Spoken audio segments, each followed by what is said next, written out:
So Aradhana ಅವ್ರಿಗೆ heartly welcome, God bless you ಅಂತ ಹೇಳ್ತಾ, ಈಗ ನಮ್ಮ ತರುಣ ಹಾಗೇನೆ ನಮ್ಮ ಸುಧಾ, ಇವರಿಬ್ರು ಗಂಡ ಹೆಂಡ್ತಿರು ಹೆಂಗೆ ಎಷ್ಟು ಚೆನ್ನಾಗಿ ಅಂತಂದರೆ, ಈತನಿಗೇನು ಬೇಕು ಅಂತ ಆತನಿಗೆ ಚೆನ್ನಾಗಿ ಗೊತ್ತು, ಆತನಿಗೇನು ಬೇಕು ಅಂತ ಈತನಿಗೆ ಚೆನ್ನಾಗಿ ಗೊತ್ತು. ಇವ್ರುಗಳ ಜೊತೆಗೆ ನಮ್ಮ ಜಡೇಶು, ಹಾಗೇನೆ ಮಾಸ್ತಿಯವರು, ಆಮೇಲೆ ಪ್ರಕಾಶ್ ಎಡಿಟ್ರು, ಇವ್ರು 4-5 ಜನ ಸೇರಿಕೊಂಡ್ರೆ ಎಂಥವ್ರಿಗೆ ಬೇಕಾದ್ರೆ ಏನು ಬೇಕಾದ್ರೂ ಮಾಡ್ತಾರೆ ಅನ್ನೋದಕ್ಕೆ ಇವ್ರು 5 ಜನ ಸಾಕು. ಸೊ ಎಕ್ಸಾಂಪಲ್ ಕೊಡೋಕ್ಕೆ, ಯಾಕಂದ್ರೆ ಯಾರಿಗೆ ಹೆಂಗೆ ಅರ್ಥ ಮಾಡಿಸ್ಬೇಕು. ಸೊ ಇಷ್ಟು ಎಲಿಮೆಂಟ್ನ ಹಿಡ್ಕೊಂಡು ಒಂದು ಕಾಟ್ಯಾರ ಅಂತ ಸಿನಿಮಾ. ಈ ಸಿನಿಮಾ ಸ್ಪೆಷಾಲಿಟಿ ಏನಕ್ಕೆ ಅಂತ ನಿಮ್ಗೆ ಹೇಳ್ತೀನಿ ಕೇಳಿ. ಯಾಕಂದರೆ ರಾಮ್ ಲಕ್ಷ್ಮಣ್ ಫೈಟ್ ಮಾಡಿದ್ದು ಎಲ್ಲ ನೋಡಿದ್ದೀರಾ.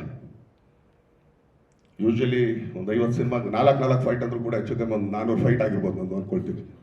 ಆದರೆ ಈ ಸಿನಿಮಾದಲ್ಲಿ ಏನಕ್ಕೆ ಈ ಸಿನಿಮಾ ಸ್ಪೆಷಲ್ ಅಂತ ಹೇಳ್ತಾ ಇದ್ದೀನಿ, ಇಲ್ಲ ಏನೋ ಪ್ರಯತ್ನ ಪಟ್ಟಿದ್ದೀವಿ ಅಂತ ಅಂದ್ಬಿಟ್ಟು 3 ಫೈಟ್ ಮಾಡಿದ್ದೀವಿ. ಒಂದು ಫೈಟ್ 2 ಕೈ ಇದೆ, ಇನ್ನೊಂದು ಫೈಟಲ್ಲಿ ಬರೀ 1 ಕೈ ಇದೆ, ಇನ್ನೊಂದು ಫೈಟಲ್ಲಿ ಕೈಗಳೇ ಇಲ್ಲ. ಅವ್ನು ಹೆಂಗೆ ಫೈಟ್ ಮಾಡೋದು ನೀವು ಯೋಚನೆ ಮಾಡಿ, ಇಮ್ಯಾಜಿನ್ ಮಾಡಿ. ಟಾಸ್ಕ್ ನಿಮಗೆ. ಬಟ್ 3 ಫೈಟನ್ನು 3 ಥರ ಇದೆ. ಏನಕ್ಕೆ ಫೈಟ್ ಬಗ್ಗೆ ಮಾತಾಡ್ತಿದ್ದೀನಿ ಅಂತಂದರೆ, ಹೊಸದೇನು ಮಾಡಿದ್ದೀರಾ ನೀವು, ಅದೇ ಫೈಟ್ ಅಲ್ಲ ಅಂತ ಈಗ ಕೊಟ್ಟಿದ್ದೀನಿ, ನಾನೇ ಹೇಳ್ತಾ ಇದ್ದೀನಲ್ಲ. 3 ಫೈಟ್ ಇಡೀ ಸಿನಿಮಾ ನಾವು ಮಾಡೋದು.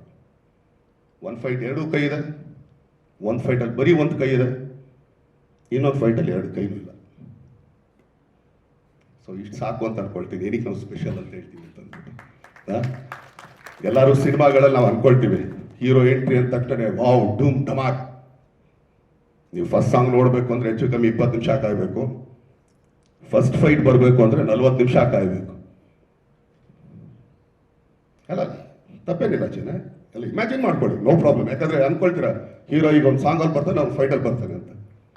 ಅದೇ ಕಂಟೆಂಟ್ ಅಂತ ಏನಕ್ಕೆ ಹೇಳ್ತಾ ಇದ್ರು ಅಂತ ಈಗ ಅರ್ಥ ಮಾಡ್ಕೊಳ್ಳಿ ಅಂತ ಹೇಳ್ತಾರೆ. ಯಾಕಂದ್ರೆ ಅಷ್ಟೊತ್ತೆಲ್ಲ ಮಾತಾಡಿದ್ರು ನಿಮ್ಗೆ ಓಕೆ, ಇದು ಒಂದು ಹಿಂಗೆ ಆಬ್ವಿಯಸ್ಲಿ ಪಾಪ ದಿನಕ್ಕೆ ಆ್ಯಕ್ಚುಲಿ ಇಲ್ಲ ಅಂದ್ರೆ ವಾರದಲ್ಲಿ ಒಂದು 10 ಪ್ರೆಸ್ ಮೀಟ್ಗಳು ಹೋಗಿರ್ತೀರ. ನನ್ನ ಸ್ಪೆಷಲ್ ಎಲ್ಲರೂ ಹೇಳಿರ್ತಾರೆ. ಈಗ ಒಂದು ದರ್ಶನ್ ಸಿನಿಮಾದಾಗ ನೀವು ಸರ್ವೇ ಸಾಮಾನ್ಯ ಎಲ್ಲರೂ ಏನು ಅನ್ಕೊಳ್ತೀರಾ, ಎಲ್ಲ ಒಂದು ಫೈಟೋ ಒಂದು ಸಾಂಗಲ್ಲ ಬರ್ತಾರಪ್ಪ ಅಂತ ಅಂತಾರೆ. ಅದಕ್ಕೆ ಹೇಳಿದ್ನಲ್ಲ, ಫಸ್ಟ್ ಸಾಂಗ್ ನೋಡೋಕೆ 20 ನಿಮಿಷ ಆಗಬೇಕು, ಫಸ್ಟ್ ಫೈಟ್ ಬರೋದಕ್ಕೆ 40 ನಿಮಿಷ ಆಗಬೇಕು ಅಂತೇಳಿ. ಇದು ನಮ್ಮ ಕಾಟ್ಯಾರ ಅಂತ ಹೇಳಕ್ಕೆ ಇಷ್ಟಪಡ್ತೀನಿ. ಸೊ ಇದೇ 16ನೇ ತಾರೀಕು ನಾವು ಟ್ರೇಲರ್ ಲಾಂಚ್ ಮಾಡ್ತಾ ಇದ್ದೀವಿ. ಈ ಸಿನಿಮಾಗೆ ಪ್ರತಿಯೊಬ್ಬರು ಹರಿಸಿ ಬೆಳೆಸಿ ಆಶೀರ್ವದಿಸಿ. ಹುಬ್ಳಿಲಿ ರೈಲ್ವೆ ಗ್ರೌಂಡ್ಸಲ್ಲಿ ಈ ಸಾಂಗ್ ನಾವು ಟ್ರೇಲರ್ ರಿಲೀಸ್ ಮಾಡ್ತಾ ಇದ್ದೀವಿ. ಸೊ ಎಲ್ಲ ಬನ್ನಿ, ಎಲ್ಲ ಹರಿಸಿ ಆರೈಸಿ ಅಂತ ಕೇಳ್ಕೊಳ್ತೀನಿ. ಆಮೇಲೆ ಎಸ್ಪೆಷಲಿ ಈ ಸಿನಿಮಾ ಬೇಸ್ ಆಗಿರೋದೇ ರೈತರ ಮೇಲೆ.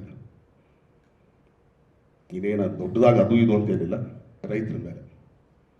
ಅದಕ್ಕೆ ನಾವು ಮೊದಲನೇ ಸಲಿನೇ ಬಿಟ್ಟಿದ್ದು ಹಿಂದಿರೋರ್ಗೆ ದಾರಿ ಮುಂದಿರೋರ್ಗೆ ಜವಾಬ್ದಾರಿ ಅಂತೇಳಿ. ಸೊ ಅದೇ ಥರ ಲೀಡ್ ಆಗೋಂಥ ಒಂದು ಸಿನಿಮಾ ಇದೆ. Thank you. ಏನಾದಿದ್ರೆ ಕೇಳಿದ್ರೆ ಕೇಳಿ. ಹಾಗೆಯೇ ಡಿಸೆಂಬರ್ 29ನೇ ತಾರೀಕು ತೆರೆ ಮೇಲೆ 10:30 ಮಾರ್ನಿಂಗ್ ಶೋಗೆ ಹೌದಾ ಗೊತ್ತಿಲ್ಲ, 29ನೇ ತಾರೀಕು ಬೆಳಗ್ಗೆ ಇದೇ ಶುಕ್ರವಾರ. ಸೊ ಕಾಟ್ಯಾರ ಬರ್ತಾ ಇದೆ, ಎಲ್ಲರೂ ನೋಡೋಣ. ನೀವು ನೋಡಿ, ನಿಮ್ಮ ಜೊತೆ ಸೇರ್ಕೊಂಡು ನಾವು ನೋಡ್ತೀವಿ. ಯಾಕಂದ್ರೆ ನಮಗೂ ಇನ್ನೇನು ತೋರಿಸಿಲ್ಲ, ಬರೀ ರಫಾಗಲಿ ಇಲ್ಲಿ ಡಬ್ಬಿಂಗ್ ಮಾಡಿದಾಗ ನಾವು ನೋಡಿರೋದು. ಸೊ ಈ ಸಿನಿಮಾದಲ್ಲಿ ಫಸ್ಟ್ ಆಫ್ ಆಲ್ ಆ್ಯಕ್ಚುಲಿ ನಮ್ಮ ತಾತ ನಾನು ತುಂಬ ಥ್ಯಾಂಕ್ಸ್ ಹೇಳ್ತೀನಿ. ಯಾಕಂದರೆ ಈ ಥರ ಸಿನಿಮಾ ಒಪ್ಕೊಂಡು ಮಾಡ್ತೀನಿ ಬಾಯ್ದಿನ ಅಂತ ಅಂದ್ಬಿಟ್ಟು. ಯಾಕಂದರೆ ಎಲ್ಲರೂ ಮಾಡೋದು ಸಿನಿಮಾ, ಎಲ್ಲರೂ ಮಾಡೋಕ್ಕಾಗಲ್ಲ ಅಂತ ಮಾಡ್ಬೋದು, ಆದರೆ ಆ ಪೇಷನ್ಸ್ ಇದೆಯಲ್ಲ. ಯಾಕಂದರೆ ನಮ್ಗೆ ಈ ಸಿನಿಮಾ ತಡ ಆಗಿದ್ದು ಯಾರೋ ಡೇಟ್ ಸಿಕ್ಕಿಲ್ಲ, ಇನ್ನೊಂದಿಲ್ಲ, ಅವನೇ ಹೊಟ್ಟೋದ ಇವನೇ ಹೊಟ್ಟೋದು ಇಲ್ಲ. 1-2 ಹಳ್ಳಿನ ಕ್ರಿಯೇಟ್ ಮಾಡೋದಿತ್ತಲ್ಲ. ಆಮೇಲೆ ಒಂದು ಹಳ್ಳಿ ಹಾಕ್ಬಿಟ್ಟು ಅದನ್ನೇ ಸ್ವಲ್ಪ ಆರ್ಡ್ರ್ ಮಾಡಿ ಇನ್ನೊಂದು ಹಳ್ಳಿ ಮಾಡ್ಕೋಬೋದಾಗಿತ್ತು. ಇಲ್ಲಲ್ಲಪ್ಪ ಬೇರೆನೇ ಮಾಡೋಣ ಅಂತೇಳಿ ನಾನು ಹಂಗೂ ಹೇಳಿದೆ. ನಿನಗೇನು ತಾತ ಈ ಥರ ಇದು, ಅದನ್ನೇ ಸ್ವಲ್ಪ ಎಲ್ಲ ಚೇಂಜ್ ಮಾಡಿದ್ರೆ ಗೊತ್ತಾಗಲ್ಲ. ಇಲ್ಲ ನಂಗೆ ಹಂಗೆ ಹಾಕ್ಬೇಕು ಅಂತ ಹೇಳಿ ಅದಕ್ಕೆ 2 ತಿಂಗಳು ನಮ್ಮನ್ನು ಕೂರಿಸೋದು. ಆದರೂ ಕೂಡ ಅವಾಗ ಕೂತಾಗ 2 ತಿಂಗಳು ಅದೇ ಅನ್ಕೊಳ್ತಿದೆ, ಹೋಗ್ಲಿ 2 ತಿಂಗಳು ಡ್ರೈವರ್ ಆಗ ಹಿಡಿದು ನನಗೆ ಆ್ಯಕ್ಚುಲಿ ಸುಮ್ಮನೆ ಕೆಲಸ ಎಲ್ಲ ಮನೆಗೆ ಕೂತ್ಕೊಳ್ಳೋಕ್ಕಾಗಲ್ಲ ನನಗೆ ಅಂತ. ಅದಕ್ಕೂ ಇದು ಮಾಡಲಿಲ್ಲ. ಆದರೆ ಬಟ್ 2 ತಿಂಗಳಾದ್ಮೇಲೆ ಬಂದ ಹಳ್ಳಿ ನೋಡಿದಾಗ ಯಾವತ್ತಾತ 2 ತಿಂಗಳು ಕಾದಿದ್ದಕ್ಕೂ ತುಂಬ ಚೆನ್ನಾಗೈತೆ ಅಂತೇಳಿ. ಸೊ ಆ ಥರ ಒಂದು ಪ್ಯಾಷನೇಟ್ ಇರೋಂಥ ಪ್ರೊಡ್ಯೂಸರು. ಸೊ ಈ ಥರ ಸಬ್ಜೆಕ್ಟ್ಗಳು ಯಾರೇ ತೊಗೊಂಬಂದ್ರು ನಮ್ಮ ತಾತನಿಗೆ ಆ್ಯಕ್ಚುಲಿ ಒಪ್ಸೋದೊಂದೇ ಕಷ್ಟ, ಒಪ್ಸೋದ ಮೇಲೆ ಸಿನಿಮಾ ಆಗೋದು ಯಾರಿಗೂ ಗೊತ್ತಾಗಲ್ಲ. ಸೊ ನೋಡ್ರಿ, ಆ್ಯಕ್ಚುಲಿ 29ಕ್ಕೆ ನಾವು ಬರೋಣ ಅಂತಂದ್ರೆ ನಮ್ಮ ಸಿನಿಮಾ, ನಮ್ಮ ಜಾಗ ಇದು. ಯಾರಿಗೂ ಎದುರ್ಕೊಂಡು ನಾವ್ಯಾಕೆ ಬರ್ಬೇಕ್ರಿ?